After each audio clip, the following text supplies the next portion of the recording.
The silk of her dress, a vibrant crimson embroidered with golden phoenixes, was the only thing of value left in Redemption Creek, Arizona territory. It was also the most useless.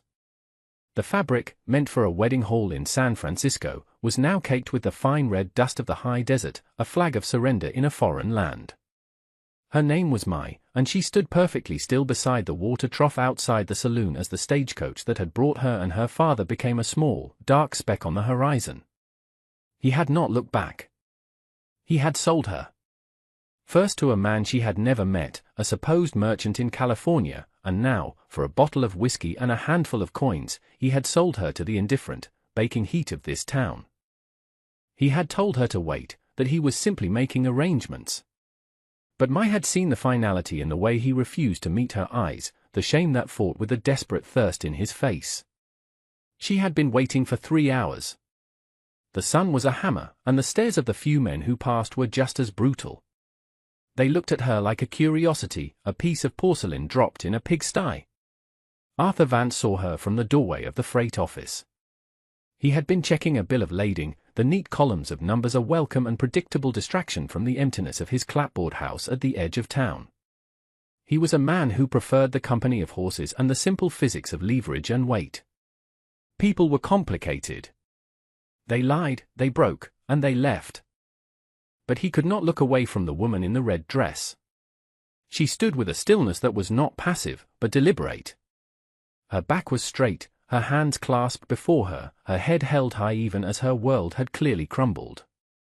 She was a ship becalmed in a sea of dust, and Arthur felt an unwelcome tug of something he had long since buried. It was not pity. It was recognition. He knew what it was to be left with nothing but the clothes on your back and the hard edge of your own pride. He watched as 2 rough-looking prospectors ambled out of the saloon, wiping beer from their lips. They saw her, and their lazy walk turned predatory. They nudged each other, their laughter a low, ugly sound that carried on the dry air. Arthur's hand instinctively went to the worn grip of the pistol on his hip, a habit he had been trying to break for 5 years. Trouble had a way of finding him, even when he did his best to walk the other way. He saw the woman's shoulders tighten, the only sign of her fear. He let out a slow breath, cursing himself, the town, and the cruelties of the world. He pushed the office door open, the bell above it giving a sharp, angry jingle. He stepped out onto the boardwalk, his boots making a solid, measured sound that cut through the prospectors' drunken murmurs. They turned, saw him, and the smirks on their faces faltered. Arthur was not a large man, but he had a way of standing that took up more space than he should. His face was weathered, his eyes the color of a washed-out sky, and they held no warmth. They had seen him handle a dispute over a mining claim a year prior. It had not involved his gun, but it had involved a broken arm and a quiet, final statement that left no room for argument. "She with you, Vance?" one of them asked, his voice losing its swagger. Arthur didn't answer him. He walked past them and stopped in front of the woman. She looked up at him, her dark eyes wide and unreadable. She was younger than he had thought, but her gaze was ancient. He took off his hat, a gesture of respect that felt foreign and clumsy in his own hands. He said, his voice rough from disuse. He cleared his throat. "Do you have anywhere to go?" He expected tears, a torrent of a language he wouldn't understand, or maybe just silence. Instead, she met his gaze directly, and after a long moment, she gave a single, almost imperceptible shake of her head. One word, spoken in a voice as soft as the silk she wore, but as clear as glass. "No." The word hung in the air between them. The prospectors shuffled their feet, suddenly eager to be somewhere else. The sun beat down. The world had presented Arthur with a problem he had not asked for, a life adrift that had just bumped against his own. He could turn around, go back to his ledgers, and let the town swallow her whole. It would be the sensible thing to do. It was what everyone else would do. But the way she said that single word, with no plea and no artifice, struck him like a physical blow. It was a simple statement of fact, a truth laid bare at his feet. He looked at her small, calloused hands, hands that had clearly known work, and then at the vast, empty desert stretching out behind her. He put his hat back on his head, the decision settling in his chest with the weight of stone. "Now you do," he said. He did not offer his arm. He simply turned and started walking toward the territorial judge's office at the other end of the street. After a moment's hesitation, he heard the soft rustle of silk and the quiet scuff of her slippers on the dusty planks behind him. He did not look back to see if she was following. He knew she was. The marriage was a transaction, as stark and unadorned as the judge's office itself. Judge Miller was a pragmatic man who had seen every form of desperation the frontier could invent. He looked from Arthur's grim face to the young Chinese woman's composed one, asked the necessary questions, and filled out the paperwork. Mai signed her name with a brush and a small ink block she produced from a hidden pocket in her sleeve. The characters were elegant and precise, a stark contrast to Arthur's own blocky scrawl. He paid the judge $2 silver. There were no rings, no vows beyond the legal necessities, no witnesses besides the dust motes dancing in the afternoon sun. They walked to his house in silence. It was a small, sturdy structure of clapboard and sod, set back from the main road with a corral and a small barn. It was clean, Spartan, and utterly devoid of any personal touch. It was a place to sleep and eat, not a home. He showed her the spare room. It was small, containing only a narrow bed and a wooden crate for a table. "This will be yours," he said, not looking at her. "The well is out back. Kitchen is there. I take my meals at sundown." He expected her to retreat into the room, to close the door on him and the strange new reality she found herself in. Instead, she stood in the doorway, her gaze sweeping over the main room, taking in the rifle mounted over the fireplace, the sparse furniture, the layer of dust on the mantel. "You are Arthur Vance," she said. It was not a question. Her English was stilted but clear. "I am," he said, surprised she knew his name. "You move freight," she continued. "To the silver mines in the north." He just nodded, unsure what to say. "My father," she said, her voice steady, "told me you were an honest man. The only one in this town," he said, "who gave him a fair price for hauling his tools, before he drank the money away." Arthur stared at her. He vaguely remembered the man, a wiry, nervous fellow with a persistent cough. He had hauled a crate of mining equipment for him a month ago. He had not overcharged him. That was simply his way of doing business. He had never imagined such a small, forgotten act of decency would lead to this. It was a strange and unsettling thought. He had offered her a roof over her head to save her from the wolves. He had not offered her a life, or a partnership, or anything resembling a real marriage. It was a practical arrangement, meant to give her the protection of his name until she could find her own way. But the look in her eye suggested she understood the terms of their arrangement far better than he did. She was not just accepting his charity. She was assessing her new position, her new partner, with a clear and calculating gaze. That night, he found a pot of rice and some kind of stew with dried vegetables simmering on the stove. It was simple, but it was more flavorful than anything he had eaten in years. They ate in silence at the small kitchen table. The quiet was not awkward, but watchful. He was a man used to solitude, yet this new presence in his house did not feel like an intrusion. It felt like a question mark. The next morning, the questions began to find answers, and they were not the ones Arthur expected. The town of Redemption Creek had a rigid, unspoken social order, and Arthur had just thrown a stone into the middle of it. The first ripple came from Barton Finch. Finch owned the largest ranch in the valley, held the mortgage on the general store, and had the sheriff in his pocket.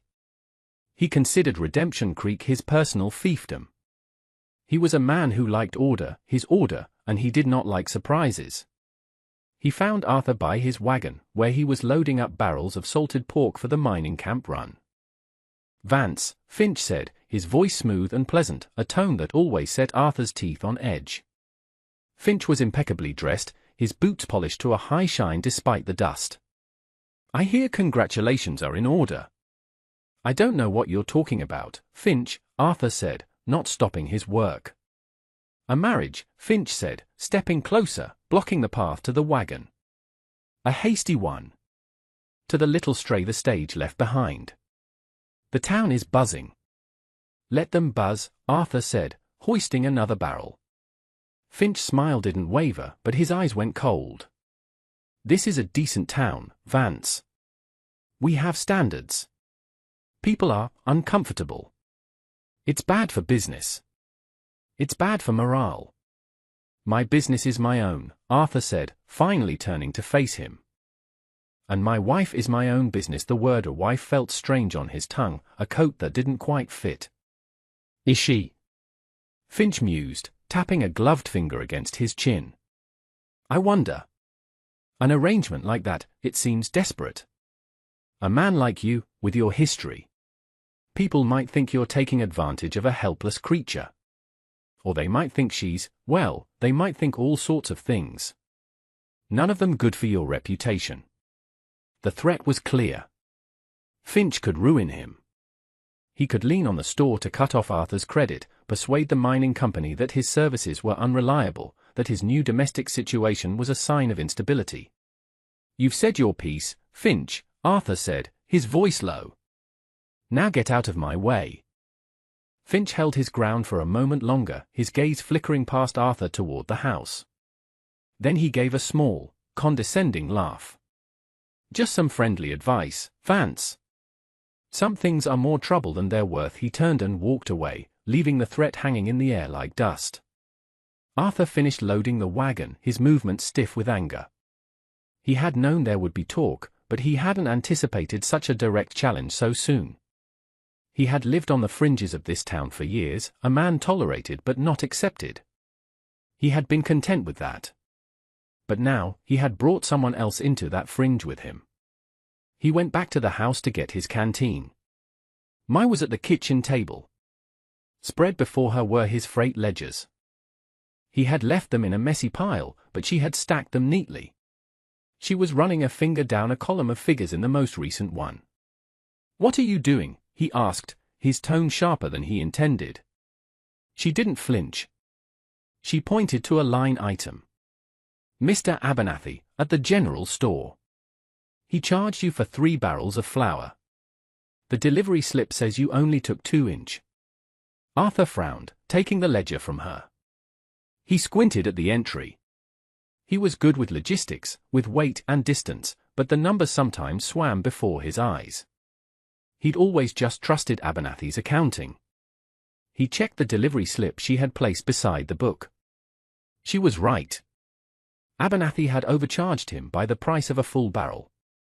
It wasn't a huge amount, but it wasn't nothing either.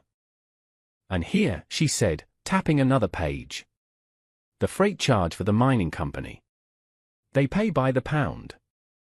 The rate is correct, but the weight calculation is wrong. They have underpaid you by $4. He stared at the page, then at her. Her expression was serious, focused. In the space of an hour, she had gone through months of his business records and found errors he had completely missed. Errors that were costing him money. My father was a merchant, she said softly, as if in explanation. Before. I kept his books. Arthur sank into the chair opposite her. He looked at her hands, the ones he had thought were merely calloused from work. Now he saw them as something else, precise, capable. He had seen her as someone to be protected, a fragile piece of porcelain. He was beginning to realize she was more like tempered steel. The confrontation with Finch had been about her, but it had been a man's contest of wills. This, however, was different. This was her, quietly and efficiently, shoring up the foundations of his life, a life she was now a part of. She was not just taking shelter. She was earning her keep, and then some. The next day, Arthur went to the general store. He didn't make a scene. He simply showed the ledger and the delivery slip to a flustered Mr. Abernathy, who stammered an apology and corrected the bill. Abernathy was a decent man at heart, but he was a man who bent to the strongest wind, and lately, that wind had been Barton Finch. Arthur knew the mistake was no mistake at all. It was the beginning of Finch's squeeze. But as he was leaving, Arthur saw Mai across the street. She was walking toward the mercantile with a small basket. 2 women, wives of ranchers loyal to Finch, saw her coming. They deliberately stepped together, blocking the boardwalk, forcing Mai to either stop or step down into the dusty street. It was a small, petty act of public humiliation. Arthur's gut tightened. He started to move, to go to her, but he stopped. He watched as Mai paused, her eyes taking in the situation. She did not look angry or afraid. She simply stood for a moment, then gave the women a slight, formal bow. Then, with perfect grace, she stepped off the boardwalk, walked around them in the street, and stepped back up, continuing on her way without a single backward glance. She had refused to play their game. She had not let them humiliate her, because she had not accepted their premise that she was lesser than them. She had simply navigated the obstacle with an unassailable dignity that made the other women look small and cruel. He did not yet know that the deed in his pocket was not the only thing he was hiding from her. And he was beginning to suspect she had secrets of her own. The quiet competence she displayed was a shield, but he wondered what it was protecting. The real test came a week later. Arthur had a shipment of blasting powder for the mines, a dangerous but lucrative haul. It was a 2-day journey, and he decided to take the old canyon road. It was rougher, but it shaved half a day off the trip. He asked Mai if she wanted to come. He told himself it was because he didn't want to leave her alone in town, where Finch's influence was strongest. But the truth was, her quiet presence in the house had become a strange comfort, and the thought of 2 days of silence on the trail now felt like a loss. She agreed without hesitation. She packed a small bag with food, water, and a few things he couldn't identify, wrapped in cloth. They set out at dawn. The day was uneventful, the slow rhythm of the mules and the creak of the wagon a familiar song to Arthur. They spoke little, but he found himself pointing out landmarks, the hawk's nest on the high mesa, the place where a flash flood had washed out the trail 3 years before. She listened, her dark eyes taking everything in. They made camp as dusk settled in the canyon. The air grew cool quickly. After they ate, a comfortable silence settled between them. The stars in the high desert were brilliant, a spray of diamonds on black velvet. "Why did you do it?" she asked, her voice soft in the darkness. Arthur knew what she meant. "I told you. You had nowhere to go." "Other men would not have cared," she said. "They would have used me. Or ignored me. Why you?" He stared into the fire, the flames dancing in his eyes. He had not spoken of his past to anyone in 5 years. He had come to Redemption Creek to bury it. But looking at her, at this woman who had faced her own ruin with such courage, the old walls he had built around himself felt thin and brittle. "I was a soldier," he said, the words tasting like rust. "After the war. I was stationed out here. We were sent to clear a settlement of Paiute. They weren't hostile. They were just in the way of a new rail line. We were told they were dangerous. It was a lie." He paused, the memory still sharp. There was a woman. She had been left behind, her family gone. She stood there, just like you did. With nothing. "My commanding officer," he gave an order. I refused. I was discharged. Left in the middle of nowhere with nothing but a horse and a bad name, he poked the fire with a stick, sending a shower of sparks into the night. "I know what it looks like. To be on the outside of everything. I guess I didn't want to see it happen again." He had expected her to say something, to offer some word of comfort or judgment. Instead, she was silent for a long time. When he finally looked at her, he saw that her eyes were glistening in the firelight. She reached into her bag and pulled out one of the cloth-wrap bundles. She unfolded it carefully. Inside was a small, delicate teapot and 2 tiny cups, made of the finest porcelain.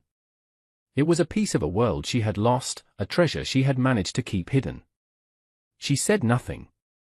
She simply filled the pot with water from her canteen, set it on the edge of the fire grate to warm, and prepared to make tea.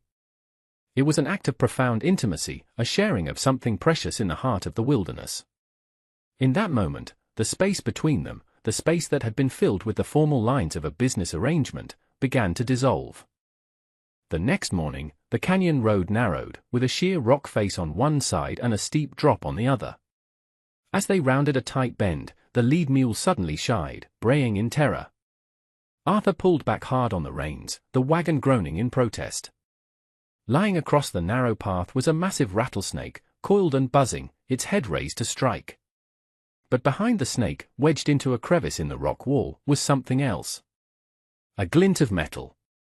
It was a steel pin, deliberately placed. Arthur's blood ran cold. If the mules had panicked and bolted, the wagon, laden with blasting powder, would have gone over the edge. It wasn't an accident. It was a trap. This was Finch, escalating his war from financial pressure to outright murder. Before Arthur could even draw his pistol, Mai acted. She grabbed the heavy wool blanket from the back of the wagon seat. With a fluid motion that spoke of surprising strength, she flung it over the snake. The buzzing stopped, muffled by the thick wool. The snake, confused and blinded, began to thrash, but it was contained. The mules calmed, their eyes still wide with fear but their panic subsiding. Arthur jumped down, his heart pounding. He kicked the steel pin away and carefully guided the mules past the writhing blanket. Once they were clear, he used a long branch to flick the blanket and the angry snake over the side of the cliff. He turned to look at Mai. She was pale, but her hands were steady on the wagon seat. She had not screamed. She had not panicked. She had seen the problem and solved it, quickly and efficiently. "You're all right?" he asked, his voice hoarse. She nodded, her gaze fixed on the spot where the pin had been. "That was not for the snake," she said. "No," Arthur said grimly. "It wasn't." They drove the rest of the way in a tense silence. The beauty of the canyon now seemed menacing, every shadow a potential threat. When they finally reached the mine, Arthur delivered the powder and collected his payment. He spoke briefly with the foreman, a man he trusted. He learned that Barton Finch had been there a week ago, making a big show of inquiring about the mine's freight needs, suggesting that Arthur Vance was becoming unreliable. The pieces were clicking into place. Finch didn't just want Arthur gone. He wanted Arthur's contract. He wanted to control the flow of supplies to the entire region. And he was willing to kill for it.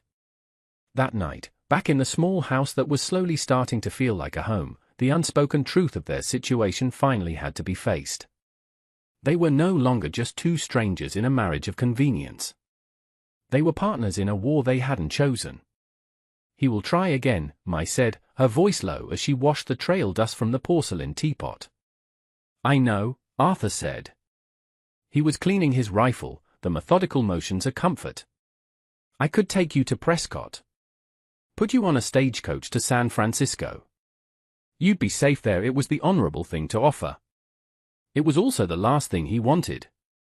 She stopped, her hand still in the water. She turned to face him, her eyes searching his. "You said I have a place to go. Is this not it?" "Finch won't stop until he has this land, or I'm dead," he said, the words stark and ugly. "This isn't your fight." "My father sold me for a bottle of whiskey," she said, her voice sharp with a pain she rarely showed. "A man in San Francisco bought me like a horse. Here, in this house, you have asked for nothing. You have given me a name and a roof. You have treated me like a person. So yes, Mr. Vance. It is my fight too." He looked at her, truly looked at her. He saw the woman who faced down prospectors, who found the missing dollars in his ledgers, who threw a blanket over a rattlesnake, who served tea in the middle of the desert. He had thought he was protecting her, but in 100 small ways, she had been protecting him. He walked over to the small wooden chest where he kept his important papers. He pulled out the deed to the homestead. It was a single sheet of paper, worn at the creases, but it was his whole world. It was the one thing he had earned for himself after the war, the one piece of ground that was his. He laid it on the table in front of her. "This is the deed," he said. "It's in my name. If something happens to me, Finch will try to take it. He'll say you have no claim. As a widow, the law is on your side, but you'll have to be fast. You'll have to go to the territorial office in Prescott and file the claim immediately. He pushed the paper toward her. It was the most honest thing he could offer her, a future, even if it was one without him. She looked at the deed, then back at him. She reached out and placed her hand over his on the table. Her touch was light, but it sent a jolt through him. "Nothing will happen to you," she said, her voice full of a certainty he did not feel. "Because we will not let it." 3 months later, the autumn air had a crisp edge to it, and the cottonwoods along the creek were turning a brilliant gold. The house was changed. There were curtains in the windows, sewn from old flour sacks but clean and neat. A small, thriving garden grew in a patch of earth Mai had tilled herself, producing squash and beans that would see them through the winter. Arthur had secured a new contract, a larger one, hauling silver ore from the mine directly to the railroad spur 40 miles south. Mai's sharp mind for numbers had helped him draft a proposal that was both profitable for him and cheaper for the mining company than Finch's offer had been. They were building something, together. The war with Barton Finch had not ended in a blaze of gunfire. It had ended with a quiet visit from a U.S. Marshal.